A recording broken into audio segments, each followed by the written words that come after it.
వీడియోలోకి అయితే వచ్చేసాం. మనం ఫస్ట్ లో క్వాలిటీ నుంచి తర్వాత మీడియం చెప్పుకొని హైలోకి వెళ్దాం. ఇప్పుడు నేను చూపించే బోర్డులు ఇవన్నీ కూడా కొంచెం లో క్వాలిటీ అన్నమాట. అంటే ఒక 2-3 ఏళ్ళు బాగానే పనిచేస్తాయి. తర్వాత నుంచి ఇక చిన్న చిన్న ప్రాబ్లమ్స్ అయితే వస్తుంటాయి అన్నమాట. స్విచ్లు పోతుంటాయి, లేకపోతే స్విచ్లు కొంచెం సెంటర్లో పగలటం కానీ, లేకపోతే స్విచ్లు క్లిప్స్ ఉంటాయి వెనకమాల, ఆ క్లిప్స్ విరగటం కానీ అవన్నీ కూడా 2-3 సంవత్సరాలకి ఇక ఫస్ట్ సంవత్సరం బాగానే ఉంటాయి, రెండో సంవత్సరం బాగానే ఉంటాయి, ఇక మూడో సంవత్సరం ఇక కొంచెం కొంచెం ఇక ప్రాబ్లమ్స్ అయితే మొదలవుతుంటాయి. ఇవి వచ్చేసి లో క్వాలిటీ అన్నమాట. స్విచ్ బోర్డుకి పైన పెట్టే ప్లేట్లు పక్కన కనిపిస్తున్నాయి కదా బోర్డు కింద, అవి కూడా చాలా డెలికేట్గా ఉంటాయి. ఏదైనా కొంచెం తేడా వచ్చినా పెట్టుకోమని అసలు ఇరిగిపోతాయి అన్నమాట. ఇది చూడండి, ఇవన్నీ కూడా చూడటానికి అయితే అంత బాగానే ఉంటాయి, కానీ ఎక్కువ కాలం అయితే కొంచెం పద్దాక మార్చుకోవాల్సి వస్తుంటుంది. ఒక 3 సంవత్సరాలు అయిన దగ్గర నుంచి కొంచెం ఇంకా అన్ని ప్రాబ్లమ్స్ అయితే మొదలవుతుంటాయి. లో క్వాలిటీవి చాలా కంపెనీస్ ఉంటాయి. లో క్వాలిటీవి ఎలా గుర్తుపెట్టాలో కూడా ఈ వీడియోలో మీకు చెప్తాను.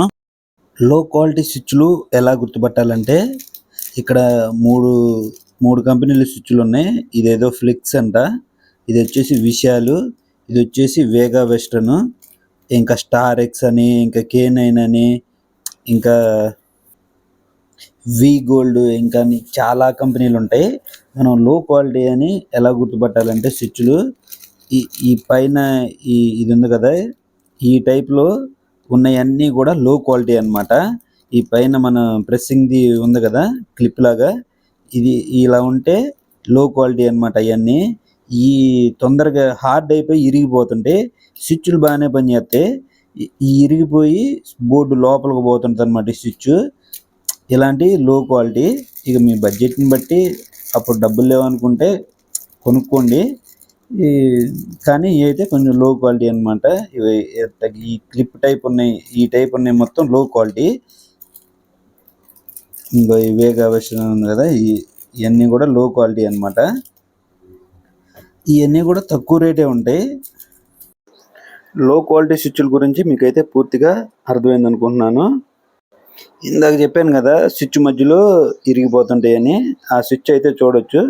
స్విచ్ అయితే బాగానే పనిచేస్తుంటుంది, కానీ అట్లా ఇరిగిపోవటం ఇంకా రకరకాల ప్రాబ్లమ్స్ అయితే ఉంటాయి. ఇంకా మీడియంలో తీసుకోవాలంటే ఏ స్విచ్ బోర్డులు తీసుకోవాలో ఇప్పుడు చెప్తాను. మీడియంలో చూసుకున్నట్లయితే మనకి గోల్డ్ మెడల్ కంపెనీలోనే ఎయిర్ అని ఉంటుంది. ఇది కూడా బాగానే ఉంటుంది, ఇబ్బంది అయితే ఏమి ఉండదు, బాగానే పనిచేస్తాయి. ఈ కంపెనీ స్విచ్లు సాకెట్లు నా దగ్గర వీడియో అయితే లేదు, మీరు షాప్కి వెళ్ళి చూసి తీసుకోండి. ఇంకా కాన్సెప్ట్ అని ఒకటి ఉంటుంది, ఇది కూడా మీడియంలో కొంచెం పర్లేదు బాగానే ఉంటుంది. ఇంకా విహాన్ అని కూడా ఉంటుంది, ఇది కూడా పర్లేదు బాగానే ఉంటుంది. ఇంకా యాంకర్ అని, ఇవి కూడా బాగానే ఉంటాయి మీడియంలో. గోల్డ్ మెడల్ ఎయిర్ కంపెనీ కానీ, విహాన్ కానీ, కాన్సెప్ట్ కానీ ఆ స్విచ్లు సాకెట్లు నా దగ్గర వీడియో అయితే లేవు, మీరు షాప్కి వెళ్ళి అయితే చూసుకొని తీసుకోండి. ఈ యాంకర్ స్విచ్లు మాత్రం, యాంకర్ ఇది ఒకటే నా దగ్గర అయితే వీడియో ఉంది. మీడియంగా అయితే పర్లేదు బాగానే ఉంటాయి. ఇందాక ఫస్ట్ లో క్వాలిటీ అని చెప్పాను కదా, ఆ టైప్లోనే ఉన్న ఇవి కొంచెం కంపెనీది కాబట్టి ఇవి అయితే పర్లేదు బాగానే ఉంటాయి. చూడటానికి కానీ కొంచెం క్వాలిటీ ఉంటాయి, ఆగడం కూడా కొంచెం అంతే ఆగితే.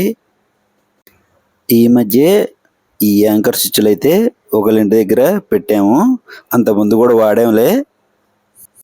ఆ గోల్డ్ మెడల్ ఎయిర్ కానీ, విహాన్ కానీ, ఆ కాన్సెప్ట్ కానీ అన్నీ కూడా నేనైతే వాడినయే. అవి కొంచెం పర్లేదు, ముందు నేను చూపించిన వాటితో పోల్చుకుంటే ఈ కొంచెం నేమ్ ఉన్న కంపెనీలు అంతే కొంచెం మీడియంగా బాగానే ఉంటాయి అన్నమాట. ఇబ్బంది అయితే ఏముండదు. ఈ బోర్డులు అయితే చూడొచ్చు మీరు, ఇవన్నీ కొంచెం పర్లేదు బాగానే ఉంటాయి. ఇంకా ఈ వీడియోలో స్విచ్ల గురించి, స్విచ్ బోర్డుల గురించి ఇంకా ఏదైనా డౌట్ ఉంటే నాకైతే కామెంట్ చేయండి. ఫస్ట్ చూపించిన మొత్తం లో క్వాలిటీ అని చెప్పాను కదా, ఇప్పుడు ఈ మీడియం క్వాలిటీ అని చెప్పాను కదా, ఆ లో క్వాలిటీ మీద కొంచెం ఎక్కువ ఉంటాయి రేట్లు. మీడియం క్వాలిటీ రేట్లు కూడా కొంచెం అయితే డిఫరెన్స్ ఉంటాయి. లో క్వాలిటీలో ఒక 10,000 రూపాయల సామాన్ తీసుకుంటే అదే సామాను ఈ మీడియం క్వాలిటీ వాటిలో తీసుకోవాలంటే సుమారుగా ఒక 4,000 దాకా ఎక్స్ట్రా అయ్యిద్ది. మీకు ఒక ఐడియా కోసం ఒక అంచనా వేసుకుంటారని నేనైతే ఇలా చెప్తున్నాను. ఇంకా ఇవేం కాదు, మేము లో కాదు, మీడియం కాదు, ఇంకా మాకైతే హై క్వాలిటీ కావాలనుకుంటే ఏవి తీసుకోవాలో ఇప్పుడు మేము చెప్తాను చూడండి. హై క్వాలిటీ అంటే నేను మీకు సజెస్ట్ చేసేది గోల్డ్ మెడల్ కర్వ్ స్విచ్ బోర్డులు ఫ్రెండ్స్. నేను బిగించిన స్విచ్ బోర్డుల్లో రకరకాల చాలా కంపెనీలు చూశాను, బిగించాను. నాకు చాలా మంచిగా అనిపించినవి మాత్రం గోల్డ్ మెడల్ కర్వ్ కంపెనీ. ఇవి అయితే చాలా బాగుంటాయి. మీకు ప్రాబ్లమ్స్ కూడా అస్సలు రావు చాలా వరకు కూడా. ఇప్పుడు నేను ఇక్కడ చూపించే ఆ బోర్డులో పైన 3 స్టెప్పులు కింద 3 స్టెప్పులుగా ఉన్నాయి కదా, అలాంటి స్విచ్ బోర్డులు తీసుకోండి. వీటిలో కూడా ఇవి అయితే స్విచ్ల ఐడెంటిఫికేషన్కి బాగుంటాయి. ఇలాంటివి అయితే ఇంకోటి చూపిస్తాను చూడండి. ఇక్కడ మీరు చూసినట్టయితే మొత్తం పైన ప్లెయిన్గా ఉంది, కింద ప్లెయిన్గా ఉంది, 2 స్టెప్పులు అయిపోయింది. ఇలాంటివి మీరు తీసుకోవద్దు. ఏంటంటే ప్లేట్లు బాగానే ఉంటాయిలే కానీ స్విచ్లు ఐడెంటిఫికేషన్ అనేది దీంట్లో కష్టమైద్ది. అన్ని వరుసను వచ్చేస్తాయి. అది ఇందాక చూపించిన దాంట్లో అయితే స్టెప్పులుగా ఉంటుంది అనమాట. మనకి ఈ 2 స్విచ్లు లైట్లు ఇది ఫ్యాన్ అన్నట్టు ఏదన్నా కొంచెం ఐడెంటిఫికేషన్కి ఇందాక చూపించింది ఈజీగా ఉంటుంది. ఇలాంటివి ఏం తీసుకోవచ్చులే కానీ మామూలుగా ఐడెంటిఫికేషన్ కొంచెం కష్టంగా ఉంటుందని నేను వివరంగా చెప్తున్నాను మీకు.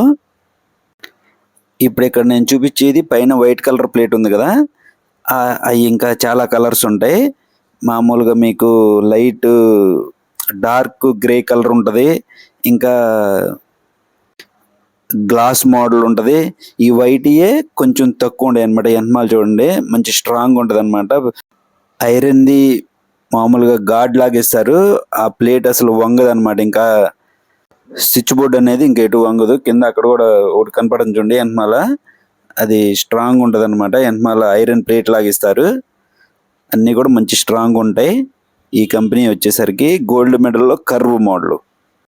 ఇంకా ఇప్పుడు గోల్డ్ మెడల్ గురించి చెప్పుకున్నాం కదా, గోల్డ్ మెడల్ కర్వ్ మోడల్ గురించి. ఇంకా కొంచెం దీనికన్నా కొంచెం ఎక్కువ రేట్ ఉంటుంది. ఇంకోటి ఏంటంటే జిఎం కంపెనీలో 45 అని ఉంటుంది. GM 45 model. అవి కూడా దీనికన్నా కొంచెం ఎక్కువ రేట్ ఉంటాయి. గోల్డ్ మెడల్ కర్వుల కన్నా ఈ స్విచ్ బోర్డుల కన్నా కొంచెం ఇంకా ఎక్కువ రేట్ ఉంటాయి. GM 45 model. అవి ఇంకా వీటితో పాటుగా ఉంటాయిలే కానీ వీటికన్నా బెటర్ అని చెప్పలేము, కానీ కొంచెం ఎక్కువ రేట్ ఉంటాయి అన్నమాట. అంటే పెద్ద ఎక్కువ కాదులే కానీ ఒక 2-3 వేలు, ఒక 10,000 సామాన్ తీసుకుంటే ఈ గోల్డ్ మెడల్ కర్వ్ ఆ జిఎం 45 అనేది ఒక 2-3 వేలు ఎక్కువ అయింది అనమాట. అలా ఉంటుంది. అవి కూడా చాలా బాగుంటాయి. జిఎంలోకి వెళ్తే మీరు 45 మోడల్ తీసుకోండి, అవి బెటర్. ఇప్పుడు ఆ స్టెప్పులు ఉన్నాయే తీసుకోమని నేను అది చెప్తున్నాను. మొత్తం ప్లెయిన్గా ఉంటాయి. ఆ ప్లెయిన్గా ఉన్నాయి అయితే తీసుకోవద్దు. ఇప్పుడు 4 స్టెప్పులు ఉన్నాయి. అక్కడ కింద బోర్డు చూసుకున్నట్టయితే పైన 3 కింద 3 స్టెప్పులు ఉన్నాయి కదా, అలాంటి తీసుకోండి. మీకు స్విచ్ల ఐడెంటిఫికేషన్కి అయితే బాగుంటుంది. అదే నేను చెప్పేది. ఈ స్విచ్ బోర్డులోనే కాదు ఫ్రెండ్స్, ఇంకా ఎలక్ట్రికల్ కానీ ప్లంబింగ్లో కానీ ఇంకా ఏవి బాగుంటాయి మెటీరియల్ అనేది, ఇంకా మీకు ఏదన్నా వేటిలో అయినా సరే డౌట్ ఉంటే నాకైతే కామెంట్ చేయండి. ఇంకా ఈ వీడియోలో స్విచ్ బోర్డుల మీద అయితే మీకు క్లారిటీ వచ్చిందని నేను అనుకుంటున్నాను. గోల్డ్ మెడల్ కర్వ్ స్విచ్ బోర్డులో స్విచ్లు సాకెట్లు పెట్టిన తర్వాత ఎలా ఉంటుంది అనేది ఒకసారి అయితే మీకు చూపిస్తున్నాను ఒక క్లారిటీ కోసం. అక్కడ చూడండి పైన కర్వ్ అని రాసి ఉంది. ఇవన్నీ స్విచ్లు సాకెట్లు అయితే ఫిట్ చేశాను. ఇంకా పైన ప్లేట్ పెడితే అలా వచ్చింది అనమాట, వైట్ కలర్ ప్లేటు. అది ఆ వైట్ కలర్ ప్లేట్ కాకుండా ఇంకా మామూలుగా గ్రే కలర్ ఉంటుంది. పైన గ్లాస్ టైప్లో ఉంటుంది. ఇంకా గ్లాస్ టైప్లో ఉండేది గ్రే కలరు. అవన్నీ కొంచెం ఎక్కువ రేట్లు ఉంటాయి. ఇది ఒకటే మనకి తక్కువ రేట్లో వచ్చింది. ఓన్లీ ప్లేటే తేడా, ఇంకా బోర్డులు అన్నీ మాత్రం ఒకేలాగా ఉంటాయి. గ్రే కలర్ది ఒకసారి చూపిస్తా చూడండి, మంచి క్లాస్గా ఉంటుంది మోడల్. వైట్ చూశారు కదా, ఇది వచ్చేసి గ్రే కలర్ అనమాట పైన ప్లేటు. సేమ్ ఒకేలాగా ఉండదు కానీ గ్రే కలర్ ప్లేట్ వచ్చింది అనమాట. బాగుంటాయి అవి. అన్నీ చెప్పాడు కానీ హెవెల్స్, లెగ్రాండ్ టాప్ బ్రాండ్స్ ఉన్నాయి. వాటి గురించి అసలు ఏంటి ఏం చెప్పలేదని మీరంటే అనుకోవచ్చు. హెవెల్స్ అయితే మేమైతే ఎక్కడ వాడలేదు మా ఏరియా వైపు. లెగ్రాండ్ అయితే వాడాము. అది ఎందుకు చెప్పలేదు ఇప్పుడైతే మీకు క్లియర్గా లెగ్రాండ్ గురించి అయితే మీకు చెప్తాను. ఇది వచ్చేసి లెగ్రాండ్ కంపెనీకి సంబంధించి మైరీస్ మోడల్. లెగ్రాండ్ కంపెనీలో ఏమైనా స్విచ్ బోర్డులు కానీ స్విచ్లు కానీ మంచి ప్రీమియం క్వాలిటీగా ఉంటాయి. అసలు చూస్తుంటే మంచి క్వాలిటీలాగా కనిపిస్తాయి. కానీ పర్ఫార్మెన్స్ మాత్రం అంత బాగోదు. అంటే నేను వాడే చెప్తున్నానండి. ఆ ప్లేట్కి ఈ స్విచ్ సాకెట్లు కూర్చోబెడుతుంటే మామూలుగా నొక్కి ప్రెస్ చేసి మనం కూర్చోబెడతాం కదా, అవి సరిగ్గా ఫిట్ కూడా కావట్లేదు. మళ్ళీ పెట్టిన తర్వాత వెనక నుంచి కొంచెం ఇలా నొక్కితే మళ్ళీ బయటకు వచ్చేస్తున్నాయి. అంత సరిగ్గా ఫిట్టింగ్ కూడా లేదు. ఆ క్లిప్లు ఉన్నాయి కదా, ఈ బయటకు వచ్చేస్తున్నాయి అనమాట స్విచ్ బోర్డులో నుంచి. చూడటానికి మాత్రం మంచి క్వాలిటీగా లెగ్రాండ్ అంటే మంచి టాప్ బ్రాండ్ అని అంతా బాగానే ఉంటుంది. కానీ కొంచెం ఈ ప్రాబ్లం అయితే ఉంటుంది. లెగ్రాండ్లో ఇంకొకటి ఉంది మైలింక్ మోడల్. ఇది మైలింక్ మోడల్ అనమాట. ఇందాక చూపించిన మోడల్ కన్నా ఈ మోడల్ ఇంకా చూడటానికి ఇంకా సూపర్గా ఉంటుంది మైలింక్ మోడల్. ఇవి రేట్ కూడా ఎక్కువే ఉంటాయి. ఇందాక చూపించినవి ఇప్పుడు చూపించినవి కూడా ఈ లెగ్రాండ్ రేట్ ఎక్కువ ఉంటాయి. కానీ మీరు చూడొచ్చు ఒక 7-8 ఏళ్ళకి, ఒక 10 ఏళ్ళ లోపే ఆ స్క్రూస్ ఫిట్ చేసి అవి అయితే ఇరిగిపోతుంటాయి. అక్కడ ముక్కలు ముక్కలు కనబడుతున్నాయి చూడండి. ఏదైనా కంప్లైంట్ వచ్చి మనం ఓడదీసామనుకోండి, బిగించేటప్పుడు ఇరిగిపోతుంటాయి. ఇది ఇంకో బోర్డు చూపిస్తున్నా చూడండి. హార్డ్ అయిపోయి ఇరిగిపోతే అప్పుడు మనం బోర్డు ఫిట్ చేయడానికి కుదరదు అనమాట. ఈ బోర్డు మొత్తం మార్చుకోవడమే. అప్పుడు స్విచ్లు బాగానే పనిచేస్తాయి కానీ ఇంక సాకెట్లు ఒక 8 ఏళ్ళ తర్వాత నుంచి మనం ఈ మైలింక్ మోడల్ బోర్డులు పెట్టిన ఒక 8 ఏళ్ళ దగ్గర నుంచి కొంచెం ఇలాంటి ప్రాబ్లమ్స్ అయితే వస్తుంటాయి. స్విచ్లు బాగానే ఉంటాయి కానీ సాకెట్లు పోతుంటాయి. స్క్రూస్ ఫిట్ చేసే దగ్గర కూడా ఇరిగిపోతుంటాయి. అందుకే నేను చెప్పలేదు. ఈ వీడియోలో నేను చెప్పినవి అన్నీ కూడా నేను వాడినవి అనమాట. వాడినట్లోనే మీడియము, టాపు, లో అనేది నేను చెప్పాను. ఇంకేమైనా టాప్ ఉంటే ఉండొచ్చు. నేను వాడిన వరకు నేను మంచి అనుకున్న అయితే మీకు చెప్పాను. వీడియో నచ్చితే ఖచ్చితంగా ఒక లైక్ అయితే చేయండి ఫ్రెండ్స్. మన ఛానల్ అయితే సబ్స్క్రైబ్ చేసుకొని ఫాలో అవుతుండండి. Thanks for watching friends. Next వీడియోలో కలుసుకుందాం.